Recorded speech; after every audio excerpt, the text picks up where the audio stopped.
From as far back as I can remember, I knew my mom hated me. She gives me sleeping pills when I'm 3, when I'm 5, she tries pesticide instead, but I'm hard to get rid of. By the time I'm 7, I've already learned how to fight back. If she refuses to give me food, I flip the table so no one can eat either. If she beats me up until I'm on the ground, writhing in pain, I go after her beloved son the same way, leaving him bruised and bawling. That's how we stay locked in battle until I turn.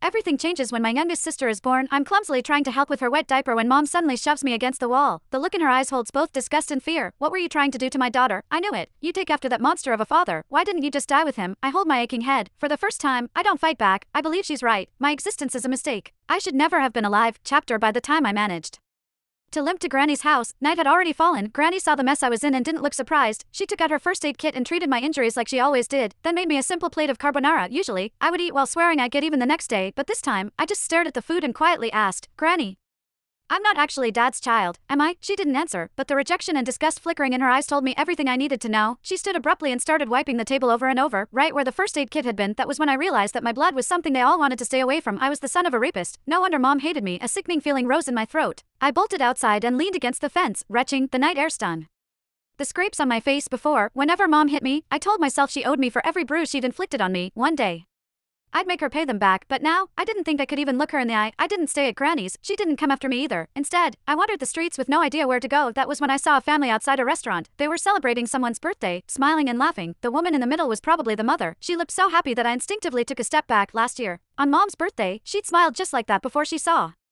me. The moment she saw me walk in, her smile vanished, replaced with utter disgust. Back then, we had an essay with the theme, my mother. I wrote that Mom was a heartless villain. My teacher dragged me into her office and lectured me for an entire period. I barely heard most of it. I only remembered her saying, no mother in this world would ever stop loving her child. I believed her. I saved money from collecting recyclables and bought my mom a birthday cake. I just wanted a hug, the same kind she gave my brother, Casper Willis, but her frigid expression was like a stab in the heart. I felt like a fool, standing there with that cake in my hands. Anger overwhelmed me. When no one was looking, I went out and caught a couple of frogs in the garden. Then, I hid them in the cake. I could still remember the way she screamed when they jumped out. Back then, I felt a twisted sense of satisfaction. I thought she didn't deserve to be a mother. I thought she had it coming, but now, I know the truth. The one who didn't deserve anything was me. My existence itself had hurt her. As I watched that mother smile through the restaurant window, I made a decision this year. For Mom's birthday, I would give her a gift she would truly be happy with, one that would free her completely. I decided to die. Chapter once the thought took root in my mind, my steps felt lighter. I even started planning how to do it without troubling anyone. I needed to do something that wouldn't leave a mess. But before I could carry out my plan, a patrolling officer spotted me and brought me home. Mom answered the door. As the door shut behind us, I stared at the floor, unable to meet her eyes. Her icy tone sliced through the air. Why didn't you just die out there? I almost snapped back, but I forced the words down before they came out. Still, as I stared at her back, I couldn't stop myself from asking, what would you do if I really did die? Would she be the least bit sad? If you've got the guts, hurry up and do it. I'd celebrate. She walked straight into my sibling's room and closed the door. I stood